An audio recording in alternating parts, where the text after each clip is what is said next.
வந்திருக்கும் எமது பிரதம விருந்தினர் அவர்கள் மிகவும்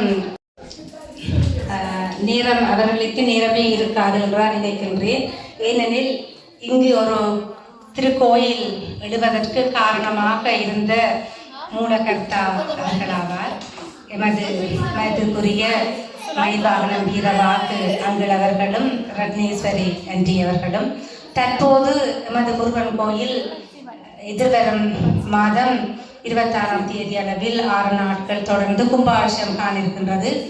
அந்த வேலை படுவர்களுக்கு எவ்வளவு தூரம் இருந்தாலும் இன்று அவர்களுக்கு ஒரு கலந்துரையாடலும் இருந்தது.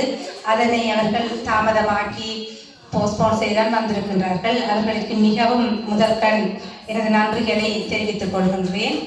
எமது மில்டன் ஆனது எமது கலாச்சாரத்தில் வாழ்வதற்கு இவர்கள் ஒரு மைல்கல் போன்று காலம் முழுக்க இங்கு வாழ்வர்களது பெயர் எடுத்து செல்லப்படும் என்றது ஒன்றாகும்.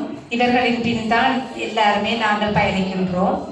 அடுத்து லண்டனில் இருந்து எமது ஓபால் எக்ஸாம் போர்டு செயலாளர் அவர்களும் அவரது மனைவி அமிர்தலிங்கம் அவர்களும் அடுத்து அமிர்தலிங்கம் ஆனந்தேஸ்வரி அவர்களும்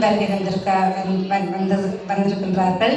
அவர்களும் மிகவும் நேரமின்மை காரணமாகத்தான் இருப்பார்கள். ஏனெனில் London west London Tamil school இயக்குபவர்களும் இவர்கள் தான். அத்தோடு வெஸ்ட் லண்டன் தமிழ் ஸ்கூல் ஓபால் எக்ஸாம் போர்டு வைத்து இயக்குகின்றார்கள். அத்தோடு ILC வானொலியிலும் அவர் சேவை மனப்பான்மையாக அறிவிப்பாளராக கலந்து கொள்கின்றார். ஒவ்வொரு வருடமும் நமது தியாகராஜ உற்சவத்திற்கு கேட்கும் பொழுது உடனடியாக கௌரவ விருந்தினராக வருவதற்கு சம்மதித்து வருவார்கள். அத்தோடு எமது பரீட்சைக்கு நாம் சில சமயம் மாணவர்களை குறைவாகத்தான் கொடுப்போம். அவ்வாறு இருந்தாலும் முடியாது என்று கூறாமல் எமது பரீட்சை எமது மாணவர்கள் வைத்து செல்வார்கள். அவர்களுக்கும் எனது நன்றியை தெரிவித்துக் கொள்கின்றேன். அத்தோடு இந்த தியாகராஜ உற்சவமானது இந்த அளவு தூரம் இடம்பெறுவதற்கு எமது பெற்றோர்களும் காரணம் என்று சொல்ல வேண்டும். திருக்கோணேஸ்வர இசையாலை பெற்றோர்கள் தியாகராஜ சுவாமிகள் அவர்கள் ஒரு தெலுங்கு மதத்தை சார்ந்தவர். அவரால் இயற்றப்பட்ட பாடல்கள் அனைத்துமே தெலுங்கு பாடல்கள். இதனை பாடுவதற்கு மாணவர்கள் இதை இந்த நிகழ்வை நாம் செய்வதாக இருந்தால் அவரால் இயற்றப்பட்ட பாடல் தான் பாட வேண்டும். ஒவ்வொரு முறையும் நான் கூறும் பொழுது அவர்கள் மறுப்பு தெரிவித்தார்கள். அவர்களாவே முன் வந்து எமது தியாகராஜ உற்சவத்தை பொழுது இப்போது வருகின்றது என்றெல்லாம் கேட்பார்கள். இது எனக்கு மிகவும் சந்தோஷத்தை தருகின்றது. இன்று உலகளாவிய ரீதியில் தியாகராஜ உற்சவமானது பல இடங்களில் கொண்டாடப்படுகின்றது. நான் கல்வி கற்கும் பொழுது தியாகராஜ உற்சவமானது எனது பல்கலைக்கழகத்தில் ஜாழ்ப்பாண துர்காமணி மண்டபத்தில் நடந்தது. அவரது தினம் தை மாத பவள பஞ்சமியில் தான் வரும். அன்றைய தினம் திருவையாறில் அத்தனை இசை பெரிய மகா வித்வான்கள் எவ்வளவு தூரம் தான் அவர்கள் இசையில் பல சாதனை செய்தாலும் 6-7 மணித்தியாலங்கள் பிரயாணம் செய்து தற்போது சுதா ரகுநாதன் அம்மா நித்யஸ்ரீ அம்மா அவர்கள் தான் சென்று பாடுவார்கள். அந்த காலத்தில் MS சுப்புலட்சுமி அம்மாவால் தான் இந்த தியாகராஜ உற்சவமான தொடங்கி வைக்கப்பட்டது திருவையாறில். இதனை மிகவும் சிறப்பாக எடுத்து பொதியை தொலைத்தொடரெல்லாம் டெலிகாஸ்ட் படித்தால் நடந்தது. இன்று வரை சிறப்பாக இந்தியாவில் கொண்டாடப்பட்டாலும் இலங்கையிலும் பல இடங்களில் இன்று செய்கின்றார்கள். நான் கல்வி கற்கும் காலத்தில் ரூபவாணி செய்தது, நான் சென்று பாடுவோம். இந்திய தூதரகம் செய்தது, அதை விட துர்காமணி மண்டபம் 3-4 இடங்கள் தான் செய்யப்பட்டது. ஆனால் இப்பொழுது பார்க்கும்பொழுது மிகவும் சந்தோஷமா இருக்கின்றது. என்னுடன் கற்கின்ற சக நண்பர்களும் சிலர் 1-2 பேர் ஜாழ்ப்பாணத்தில் மட்டக்களப்பில் செய்கிறார்கள். இங்கு இதனை முதலில் தொடங்கி வைத்தவர் எமது நாகராஜா சார் அவர்கள், வயலின் வித்வானவர்கள் தான். சென்ற சனிக்கிழமை அந்த தியாகராஜ உற்சவம் லண்டனில் நடந்தது. நாமும் எனது மாணவர்களும் 7 வருடங்களுக்கு முன் சென்று பாடுவோம். தற்பொழுது லண்டனிலும் 3-4 இடங்களில் தியாகராஜ உற்சவமானது இடம்பெற்றுள்ளது. சென்ற வருடம் முதல் முறையாக கோவந்தி முத்துமாரியம்மன் நடைபெற்றது. மிகவும் சந்தோஷமாக இருக்கின்றது.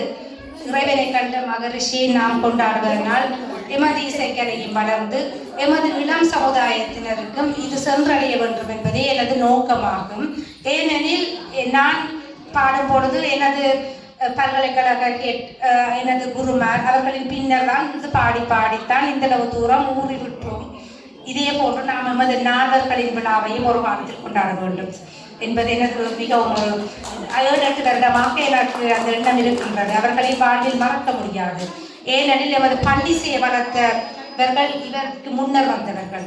சம்பந்தர், சுந்தரர், மாணிக்கவாசகர் அவர்களின் பாடலையும் நான் கொண்டாட வேண்டும் என்பது மிகவும் ஒரு விருப்பம். இங்கும் காலநிலை பிரச்சனைகள், குளிர்காலத்தில் எதுவும் செய்ய முடியாது. நாம் இந்த விழாவையும் ஸ்னோ வந்தால் கடினம் மற்ற மண்டப வசதிகள் மற்றும் மாணவர்கள் பரீட்சைகள் அதையும் பார்த்ததனால் நமக்கு தேவை பன்னிசையை கற்பிப்பது குறைவாக இருக்கின்றது. ஆனால் அது அப்படி இல்லாமல் மாணவர்களுக்கு பல பன்னிசைகளை பயிற்றுவித்து மார்கழியில் திருவம்பாவை காலங்கள் வரும்பொழுது மார்கழி உற்சவமாக திருவம்பாய் முற்றோதல் நடைபெறும் காலத்தில் இந்த பன்னிசையின் நாயன்மார்களை சமய புறவர் விழா என்று நாம் எடுத்து செல்ல வேண்டும் என்பதும் எனது மனதில் உள்ளது. இறைவனின் ஆசிதான் அதற்கு நான் நம்புகிறேன். அத்தோடு இந்த விழாவிற்கு பெயர் சொல்ல முடியாமல் நிறைய பேர் இருக்கின்றார்கள். எமது பெற்றோர்களுக்கு மிகவும் நன்றி தெரிவித்துக் கொள்கிறேன், உதவியாக சேவைகள் செய்து கொண்டு இருப்பதற்கு. அத்தோடு இந்த ஒளிவாங்கியானது ஒரு 3-4 நாட்களுக்கு முன்தான் எனது கண் முன்னே வந்திருந்தது. பழைய நான் இதுவரை காலமும் 3 தியாகராஜோற்சவம் 8 வருடங்களுக்கு முன் வாங்கின ஒளி வாங்கினான். எனது கணவர் எனக்கு தெரியாமலே இதை வாங்கிவிட்டிருந்தார். எனக்கு மிகவும் பதட்டமாக இருந்தது. 2 நாட்களுக்கு முன்னுதான் இதனை ஏற்பாடு செய்கிற அலுவல் நடந்தது. இதற்கு மிகவும் பக்கபலமாக இருந்த இந்திரண்ணா அவர்கள் இன்று விழாவிற்கு வந்திருக்கின்றார். அவர்களை மிகவும் நான் நன்றி வைத்துக் கூறுகின்றேன். ஏனெனில் இந்த மில்டன் கிங்ஸில் நான் 12 வருடங்களுக்கு முன்னர் தான் இங்கே வந்தேன். முன்னர் இங்கிருந்த கோயிலானது மீனாட்சி அம்மன் கோயில் தான். எனக்கு வீரவாக மயில்வாளன் அவர்களின் கோயில் அப்பொழுது தெரியாது. ஈலிங்கில் கேட்டேன், கோயில் இல்லாத ஊரில் நான் போக மாட்டேன், மில்டன் கிங்ஸ் போகணும், கோயில் இருக்கின்றதான்னு கேட்டேன் ஈலிங்க அம்மன் கோயில் நிர்வாகத்தினிடம். அவர்கள் சொன்னார்கள் மீனாட்சி அம்மன் கோயில் இருக்கின்றது என்று எனக்கு விலாசம் எல்லாம் தந்துதான் அனுப்பினார்கள். அந்த கோயிலுக்கு தான் சென்று பாடினேன். அப்பொழுதுதான் இந்த இந்திரன் அவர்களின் நட்பு கிடைத்தது. நான் வந்து 1-2 மாதங்களில் மிகவும் ஒரு பிரமாண்டமான ஒரு மேடையை தந்து எனது பாடலை அரங்கேற்றினார். முதல் தமிழ் தாய் வாழ்த்து பாடுபவரை கூறி, அத்தோடு அடுத்த பாடலாக முதல் பாடலாக ஒரு பாடலை தெரிவு செய்து அந்த நேரம் ஜிடிவி எல்லாம் ஒரு பெரிய ஒரு நிகழ்வாக நடந்தது. நீண்ட நாட்களாக அவர் தொடர்பு எனக்கு இல்லாமல் போய்விட்டது. எனது கணவர் தான் சென்ற வருடம் சியாமா ஆசிரியரின் நிகழ்வொன்றில் தான் சந்தித்து நன்றி கூறினேன். பின்னர் தான் அந்த கோயில் மீனாட்சி அம்மா இன்னும் இருக்கின்றார். அவரை நான் அந்த நேரம் நான் முதல் தரம் பார்க்கும் பொழுது வணங்கியது ஈலிங்க அம்மனில் இருக்கும் ஈலிங்க அம்மாவை நான் எனக்கு அம்மாவா நினைக்கின்றேன். அது பத்ரகாளி அம்மா, திருகோணமலை முதல் அம்மா, அதன் பின் இங்கு கண்ட அம்மா ஈலிங்க அம்மா. அந்த பொறுப்பை உங்கள்ட்ட தான் தந்திருக்கிறேன் மீனாட்சி அம்மா. எனக்கு எப்பொழுதுமே பக்கத்தில் இருந்து அருள் புரிய வேண்டும் என்று வணங்கினேன். அந்த கோயிலானது அவர்கள் நிர்வாகத்தினர் ஆஸ்திரேலியா போனவையால் இடம்பெறவில்லை. ஆனால் அந்த மீனாட்சி அம்மா மிகவும் புதுமையானவர். எமது கோயில் அன்றி நான் இந்த கோயில் முல்டகேஸ்வரர் கோயில் இங்குதான் இயங்கியது. வந்து வழங்கும் பொழுது மீனாட்சி அம்மனை வாங்கிவிட்டோம் வாருங்கள் என்று அழைத்தார். மிகவும் ஒரு அற்புதமாக இருந்தது. இந்திரண்ணாவுக்கும் நன்றிகளை கூறுகிறேன். கதைத்து கொண்டு போனால் மிகவும் நேரம் எடுத்துவிடும். அத்தோடு நமக்கு பக்கவாத்தியத்திற்கு பக்கபலமாக இருந்து எம்மை ஊக்கப்படுத்தி மாணவர்களை ஊக்கப்படுத்தி தோல் கொடுத்த மதிப்புக்குரிய பத்மநாபன் ஜெயராமன் சார் அவர்களுக்கு மிகவும் முதற்கண் நன்றி கூறுகின்றேன். ஏனெனில் பாட்டிக்கு பக்கவாத்தியம் மிருதங்கம் வயலில் இல்லாவிடில் அந்த பாட்டானது ரசனை மிகவும் குறைந்துதான் காணப்படும். மிகவும் நன்றி கூறுகின்றேன். நன்றி கூறாமல் இருந்தால் இருப்பவர்கள் மன்னிக்கும்படியும் கூறிக்கொண்டு இந்த நிகழ்விற்கு பக்கபலமாக எனக்கு பின்னன்று தோல் கொடுக்கும் அத்தனை உறவுகளுக்கு நன்றி கூறி அடுத்த நிகழ்விற்கு செல்வோம்.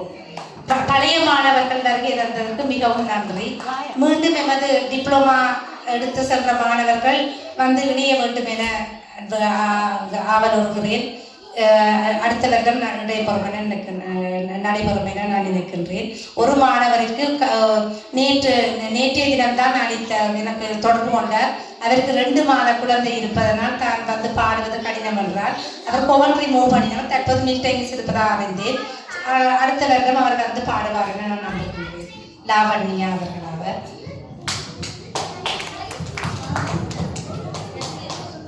ஒரு அவசரமான செய்தி. ஒரு சிவப்பு கார் வந்து WPKT something 65 KE 65 something red காரை டோன் பண்ணினபடி நிற்கிறது ரோட்டில். அது எனக்கு தெரியல.